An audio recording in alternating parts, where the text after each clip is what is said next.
Have you ever felt like you were shouting into a void, giving everything you had, only to be unseen by the people who matter most? Picture this. You're 19, standing tall in a crisp military uniform, your heart swelling with pride, only to hear your mother say softly over a cup of coffee, "Not everyone is meant to be exceptional, sweetheart." Those words meant to comfort, cut me deeper than any blade. They became the quiet soundtrack of my life, echoing every time I came home to a family that celebrated my sister's victories, but barely noticed mine. My name is Colleen Walsh, and for 20 years I carried a secret heavier than any medal. I wasn't the failure they thought I was. I was a soldier, a strategist, a survivor of missions so classified they didn't exist on paper. But no one tells you how lonely it feels to fight battles in the shadows when your own family doesn't even see you. I still remember Thanksgiving 2004. My sister, Erica, the golden child, was being toasted for her promotion, her face plastered across my parents' social media like she'd won a war single-handedly. I'd just returned from a 7-month deployment running covert ops in places no one names out loud. No one met me at the airport. My seat at the dinner table, given to a neighbor's son who'd just gotten into law school.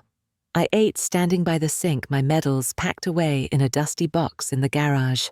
I told myself I didn't need their approval. I'd survived enemy fire. I could survive their silence. But deep down, I wondered, would they ever see me? Then last month, everything changed.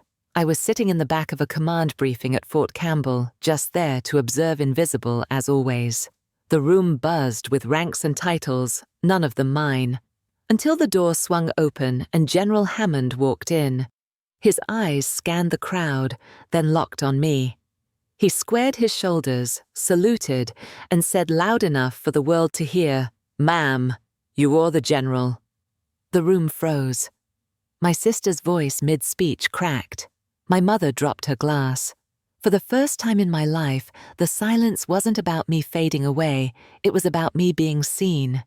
That moment wasn't sweet, it was sharp, like years of being invisible, cracking open in a single breath. I'm sharing this not for applause, but because I know some of you out there feel invisible too, in your families, your jobs, your lives. If that's you, I want to know you're here with me. Drop a comment below, just write "I'm here," or tell me where you're watching from. Your voice matters more than you think. Sometimes knowing someone's listening makes it easier to tell the truth out loud.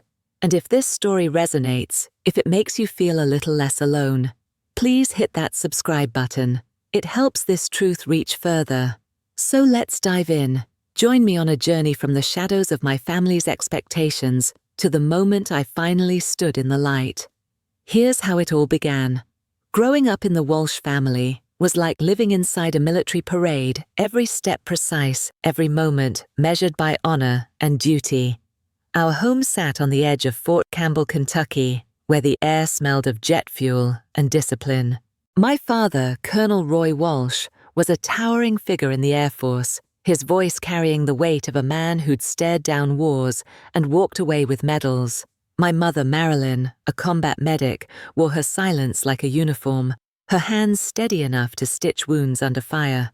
My younger brother, now a major, and my sister Erica, on her way to lieutenant colonel, were the pride of the family, their achievements framed on every wall. And me, I was Colleen, the oldest daughter, the one who didn't quite fit the picture. To them, I was the one who walked away from West Point after a single year, the one who couldn't handle the discipline. But what they didn't know, what I couldn't tell them, was that I hadn't quit. I'd been handpicked for a covert intelligence program, so secretive it didn't exist on any official record. Our family wasn't just military, it was a religion of rank and reputation. Dinner conversations were strategy briefings, holidays were marked by ceremonial flags, and love came with a checklist of accomplishments. I remember being 12, standing in our backyard, saluting the flag with my siblings, while Dad timed us to ensure perfect form. It wasn't cruel, it was just our normal. But as the years went on, I felt the weight of their expectations pressing harder.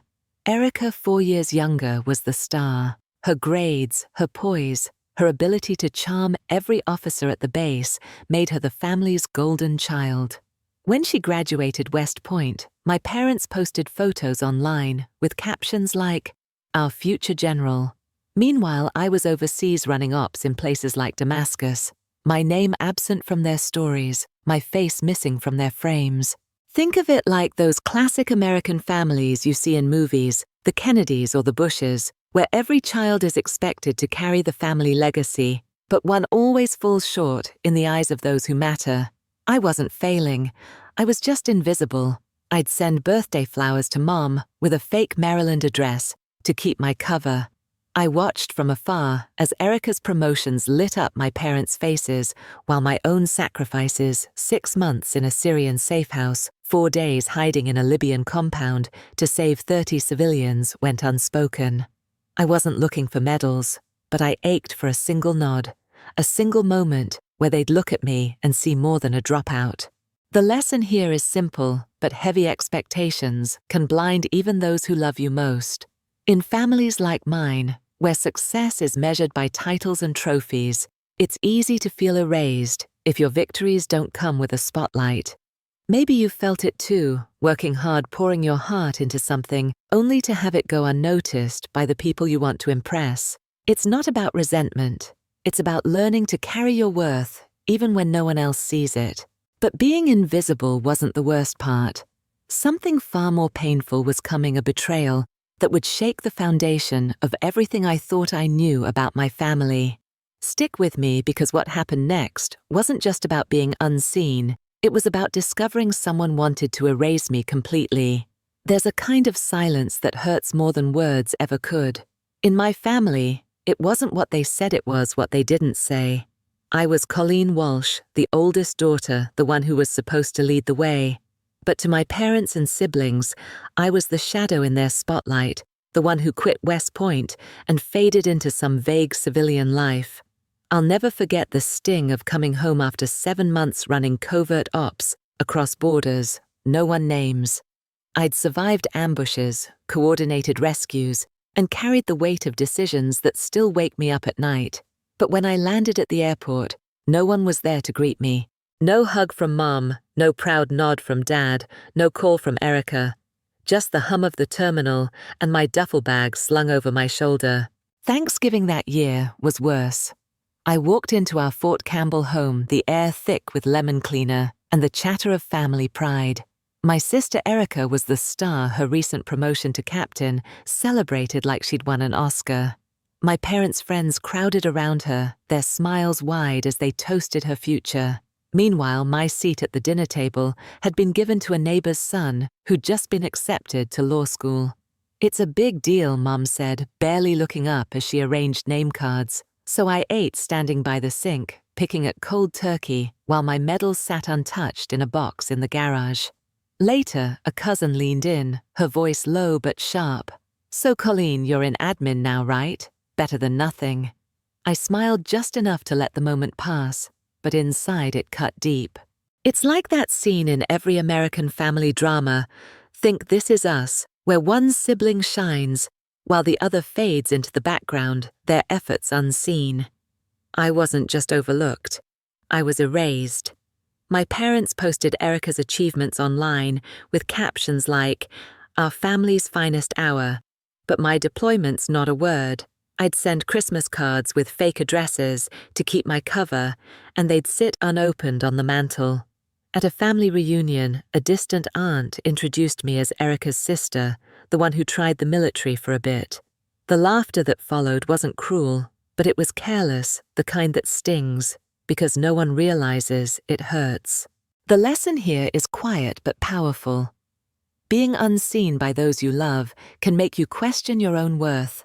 It's not about jealousy, it's about wanting just one moment where your sacrifices are acknowledged. Maybe you know that feeling, working late nights for a job. No one notices raising kids, while others get the praise, or chasing a dream, only to be met with shrugs. I learned to hold my head high even when the room looked past me. My worth wasn't in their applause. It was in the lives I'd saved, the missions I'd completed, the truth I carried in silence. But that silence was about to break. Something was coming in email, a betrayal that would turn my invisible scars into a wound I couldn't ignore. Stay with me, because what I found in that envelope wasn't just a shock. It was the key to unraveling everything I thought I knew about my family. Imagine carrying a truth so heavy it could change everything, but you're sworn to silence. That was my life for 20 years. My family thought I quit West Point because I couldn't handle the pressure, that I drifted into some desk job in Maryland. But the truth, I didn't walk away from the military. I was pulled into a world so classified it didn't exist on paper. At 19, I was handpicked for a covert intelligence program, trained to operate in shadows where most soldiers never go. My missions weren't the kind you read about in headlines. They were the kind that kept the world turning quietly. 47 operations across 2 decades, saving over 200 lives from Damascus to the back streets of Libya. But every time I came home, my family saw a failure, not a hero. Let me take you to Libya 2011. I spent 4 days hiding inside the walls of a hostage compound, my heart pounding as I whispered coordinates through a crackling radio to guide a rescue team. 30 civilians walked out alive because of those sleepless nights, but the cost was high. 3 of my team didn't make it. Then there was Candle Strike, a mission in Syria where I lost 3 more men. I can still feel the desert cold, my hands shaking as I signed the order to push forward, knowing lives hung in the balance. Those choices carved pieces out of me, but they were invisible scars. No medals, no ceremonies, just a quiet nod from a superior and a one-way ticket to the next mission. My family, they never knew. I sent birthday flowers to Mom with a fake address, watched Erica's promotions from afar, and kept my silence not out of shame, but because duty demanded it. It's like those unsung heroes in American history. Think of the code breakers in World War II, like the women of Bletchley Park, whose work saved millions but stayed secret for decades. I wasn't looking for glory, but I longed for my parents to ask just once, "Colleen, what do you really do?" Instead, they framed Erica's ribbons and called her the family's pride. I learned to carry my worth in the quiet moments, when a rescued civilian squeezed my hand, when a mission report landed on a general's desk with lives saved. But the silence at home, that was heavier than any battlefield. The lesson here is simple but profound. Your greatest work might go unseen, but that doesn't make it less real. Maybe you're grinding through a job no one notices, or raising kids, while others get the spotlight. Your value isn't in the applause, it's in the impact you make, even in the dark. I held on to that truth, and it kept me going through years of being invisible to the people I loved most. But that truth was about to be tested. One day, an envelope landed on my desk, and what I found inside wasn't just a shock, it was a betrayal that threatened to unravel everything I'd built. Stay with me, because what came next wasn't just a family conflict. It was a fight to protect the truth I'd spent a lifetime guarding. Some betrayals don't come with a shout. They creep in quietly, like a shadow you don't see until it's over you. I'd spent 20 years guarding secrets for my country, but nothing prepared me for the secret that landed on my desk in a plain manila envelope. It was late September, the air at Fort Campbell crisp with the promise of fall. I'd just returned for my sister Erica's promotion ceremony, expecting another evening of standing in her spotlight. But that night, in the dim glow of a guest quarters lamp, I opened the envelope and found a printed email, unsigned, time-stamped 2 years prior. It accused a Colleen W. of leading an unsanctioned mission that caused civilian casualties, urging a fringe military blog to expose the rot within. My stomach dropped. The words weren't just familiar, they were lifted almost verbatim from a classified report I'd reviewed in a Stuttgart bunker. Only 3 people had seen that report. I was one. My sister Erica was another. The email wasn't just an accusation, it was a spark that ignited a fire. Within hours of finding it, I learned of a breach, a classified dossier from Operation Dagger. A mission I'd led in Syria had been leaked to a dark web forum. The digital trail pointed to an inactive device, once assigned to me, still embedded in Fort Campbell's system. I wasn't just betrayed, I was framed. I confronted Erica at the after-party, her dress blues gleaming under the patio lights. I held up the email scan, my voice steady but soft. "Did you send this?" Her eyes locked on mine, and after a long pause, she said, "Yes." Her voice cracked, not with guilt, but defiance. "You weren't supposed to win," she admitted. "You left, but they never stopped talking about you. I thought if I could erase you, I'd finally be seen." Her words hit like a bullet. My little sister, the one I'd once carried on my shoulders, had tried to bury me to lift herself. It's like those moments in American scandals, think of the Pentagon Papers or Edward Snowden, where trust crumbles under the weight of a single leak. But this wasn't about national security, it was personal. Erica's jealousy had turned a family rift into a professional landmine. I didn't shout or accuse. I just nodded, the ache of understanding heavier than anger. She was the child who'd once begged to be included now, a woman fighting for a place in a family where excellence was currency. The lesson here is raw, but real betrayal often comes from those who feel unseen just like you. Erica wasn't evil. She was desperate, caught in the same trap of comparison that had once made me feel invisible. Maybe you've felt it too, a colleague, undermining you, a friend's subtle jab, all because they're chasing their own spotlight. Forgiveness doesn't mean excusing the act, it means seeing the pain behind it. But this wasn't the end of the story. The email was just the beginning, a thread that led to a larger unraveling. Someone else was pulling the strings, someone who'd used Erica's misstep to orchestrate a far bigger betrayal. Stay with me, because what happened next wasn't just about clearing my name, it was about facing a room full of people who doubted me and proving the truth in a way they couldn't ignore. Sometimes the truth doesn't just walk into a room, it marches in with a salute. I was sitting in the third row from the back at Fort Campbell's ceremonial hall, tucked between a junior officer's fiancé and an aunt drenched in too much perfume. The room was a cathedral of military pride brass fixtures, casting golden light over rows of folding chairs arranged by rank. My sister Erica stood at the podium, her dress blues impeccable, delivering a speech about loyalty and sacrifice. Every word was polished, every glance calculated, but I felt the familiar sting of being invisible. She mentioned me once in passing as a family member in attendance, and a few heads turned, whispering, "Who's that?" I kept my face unreadable, my posture still bracing for another moment of being erased. Then the door swung open. General Hammond entered, his presence commanding the room like a storm front. His eyes scanned the crowd, then locked on mine. Time slowed. He marched toward me, heels clicking on the polished floor, and raised a sharp salute. "Ma'am," he said, voice clear and unwavering. "General Walsh, it's an honor to see you again." The room didn't just quiet, it froze.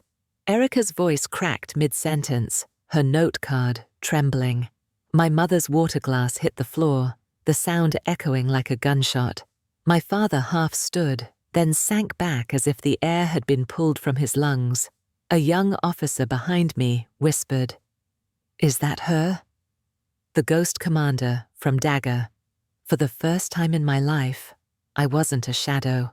I stood, returned the salute, not for validation, but because respect demanded it. This was my "a few good men" moment. Think of that courtroom scene where truth cuts through the noise, leaving everyone stunned. But the shock wasn't the end. That same day I was pulled into an emergency briefing. The leaked dossier from Operation Dagger had traced back to a Trojan embedded in a 2017 archive planted by Derek Glade, a strategist I'd clashed with in Mosul. He'd wanted an aggressive sweep. I'd pushed for containment to protect civilians. My call saved lives, but made me a target. Derek had used Erica's email, her reckless attempt to undermine me, to trigger the leak, painting me as a liability. I led the investigation, uncovering his digital fingerprints. When we raided his hideout, a decommissioned tech bunker, he didn't resist. "Took you long enough," he said, his voice bitter, not broken. The lesson here is subtle, but powerful. Recognition doesn't always come from those you love. It often comes from those who've seen your work in the fire. Like many of you, I'd waited for my family to notice me, but it was a stranger's salute that reminded me my worth was never in their eyes.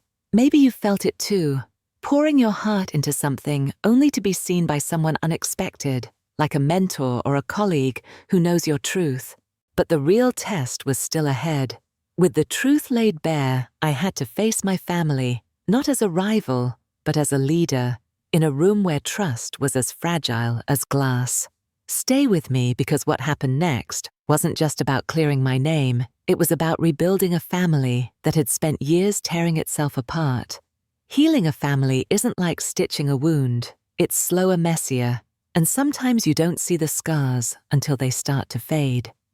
After General Hammond's salute turned my world upside down, I was thrust into an investigation that brought my family together, not by choice, but by necessity. The leaked dossier from Operation Dagger demanded answers, and I was tasked with leading a task force that included my father, Colonel Roy Walsh, my mother Marilyn, and my sister Erica. We sat across from each other in a sterile briefing room at Fort Campbell, the air heavy with years of unspoken truths. My father spoke in clipped tones, eyes fixed on his notes, as if facing me would unravel him. Erica's reports were efficient, her voice flat, avoiding my gaze. My mother, with her combat medic's precision, handed me a folder from Candlestrike, the mission where I'd lost 3 men. "You left this behind," she said softly. "I read it years ago. I thought you were hiding. Now I think you were just surviving." That folder was a turning point. It held my after-action report detailing the choice to prioritize lives over protocol, a decision that haunted me but saved others. My mother's words weren't an apology, but they were recognition, the first crack in the wall between us. As we dug deeper, our security AI flagged a Trojan from 2017 planted by Derek Glade, my old rival. Erica's emails sent in a moment of jealousy had triggered it, but she hadn't meant to leak secrets. In a quiet moment, she cornered me, her eyes wet but steady. "I didn't know it would go this far," she said. "I just wanted to be seen." I didn't forgive her right away. Forgiveness takes time, but I saw the child in her, the sister who'd once looked up to me. It's like that moment in The Blind Side, where the Tuohy family learns to embrace Michael not for what they expected, but for who he is. My family was learning to see me not as a dropout, but as a leader. At the task force's final meeting, my father stood, his voice softer than I'd ever heard. "I owe an apology especially to Colleen," he said. "I let pride blind me to what matters." Erica met my eyes for the first time in years, not as a rival, but as someone finding her way. My mother nodded her hands, folded a silent acknowledgement that felt like a hug. The lesson here is gentle, but vital. Healing starts when you stop competing and start listening. Families like ours can get lost in chasing accolades, but love grows in the quiet moments of understanding. Maybe you've felt it sitting across from someone you love, wanting to bridge the gap, but not knowing how. It's not about grand gestures. It's about seeing the person behind the pain. But this wasn't the end of my journey. With my family beginning to heal, I was about to step onto a bigger stage, one where I'd have to speak my truth to a room full of doubters and invite Erica to stand beside me. Stay with me, because what happened next wasn't just about my voice. It was about showing the world that strength can wear quiet and leadership can rise from the ashes of misunderstanding. Standing on a stage under the weight of 100 eyes, you realize some truths don't need a spotlight, they need a voice. The Regional Strategy Conference at Fort Campbell was a sea of uniforms, name badges clicking softly as commanders and advisors filled the room. The banner behind me read, "Redefining Shadow Warfare, Post-Conflict Intelligence." I was there to speak not as the overlooked daughter of the Walsh family, but as a strategist who'd spent 20 years in the shadows. My heart didn't race as I stepped to the podium, pointer in hand, but the air felt electric, like the calm before a mission. I began with a simple truth. Some missions never get a name, some leaders never get a plaque, and some battles start where judgment replaces understanding. I shared a story I'd never told publicly, the decision I made during Candlestrike in Syria. 7 children were trapped in a hostile zone, and I signed an override order to halt an airstrike, risking my career to save them. That choice, made in a dusty command tent, nearly ended my path in the military. "I'd make it again," I said, my voice steady. The room gasped, not for drama, but for clarity. Leadership isn't about being right. It's about carrying the weight of your choices. Then I did something unexpected. I turned to the side microphone and said, "To conclude, I've asked Lieutenant Colonel Erica Walsh to share her reflections as a next-generation officer." Erica rose, her posture rigid, but her eyes soft. I grew up thinking accolades were everything she said, her voice firm yet vulnerable. Today, I learned real honor is knowing who you can learn from and having the courage to admit it. The room stood applauding not just me, but the idea that strength can wear quiet and leadership can grow from humility. It was like Theodore Roosevelt's Man in the Arena speech, a call to honor those who strive, not those who seek only glory. My words and Erica's resonated because they spoke to a universal truth. Leadership is moral terrain, not just tactical. I saw officers who'd once doubted me nod their faces, recalibrating respect. A young captain whispered to another, "She wrote the Eastern European Defense Doctrine in 16. Erica sat in the second row, pen poised, eyes locked on me, not as a rival, but as a student. My mother in the back didn't clap, but her nod felt like the first time she truly saw me. The lesson here is quiet, but powerful. True leadership doesn't demand a stage, it builds one for others. Like many of you, I'd spent years waiting for recognition, but real impact comes from lifting others up, even those who once pushed you down. Maybe you've felt it mentoring a colleague who outshines you, or forgiving a friend who didn't see your worth. Leadership is choosing to share the light, not hoard it. But the journey wasn't over. With my voice finally heard, I faced one last challenge, a family dinner where words, not ranks, would define us. Stay with me, because what happened next wasn't just about speaking my truth, it was about sitting at a table where I was finally seen, not as a general, but as a daughter and sister. There's something sacred about a family dinner, where the clink of forks and the warmth of shared food can mend what words alone cannot. I invited my family, Dad, Mom, and Erica, to the old Walsh house on the edge of Fort Campbell, the same place where I'd once felt like a ghost. I arrived first, setting the table with care, taking the head seat my father had always claimed. When they walked in, the air was heavy, not with anger, but with the weight of years unspoken. Mom carried a dish in foil, her hands trembling slightly. Erica avoided my eyes, her posture stiff in her civilian clothes. Dad's face was unreadable, his usual colonel's firmness softened by something new, uncertainty. I didn't offer pleasantries. I called this dinner to speak my truth. I said, my voice steady but warm from my mouth for the first time.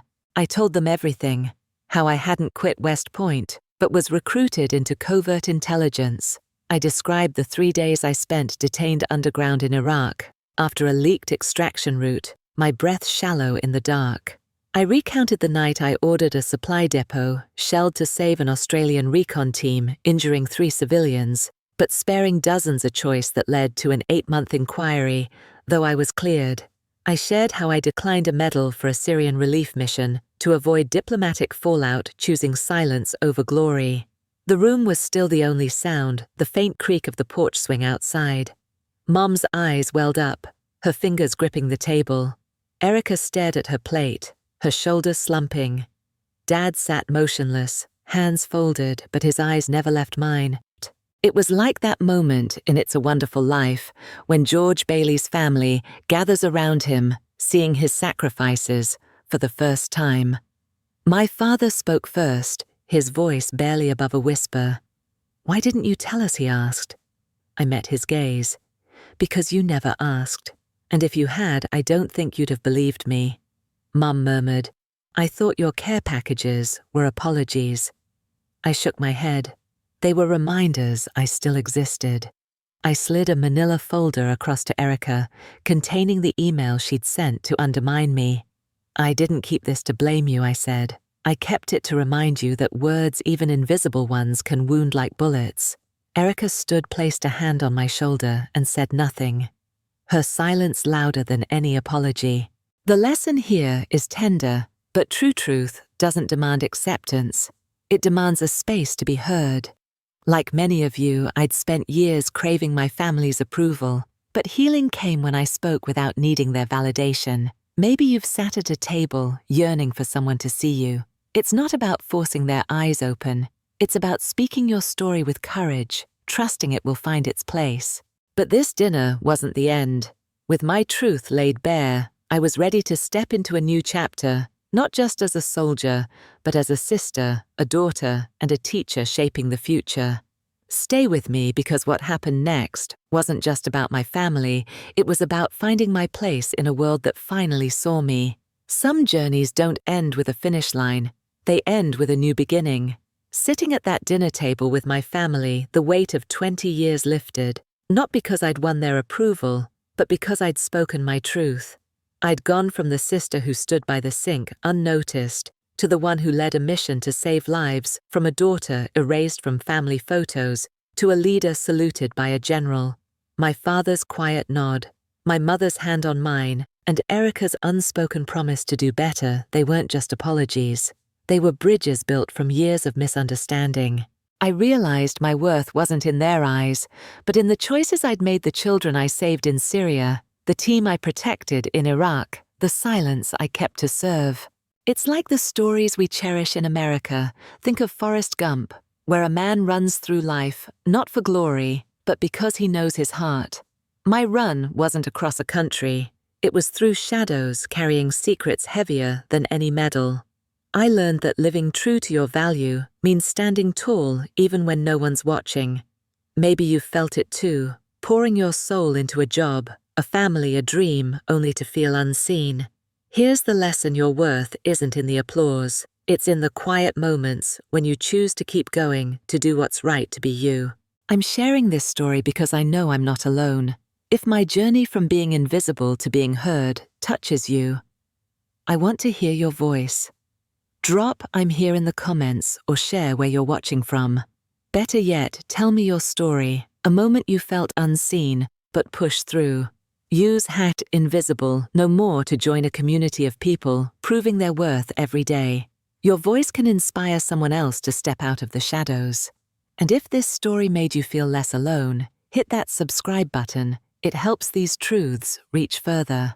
Let's keep telling stories that matter, stories that remind us no one's invisible when we choose to see each other. So don't wait for a spotlight.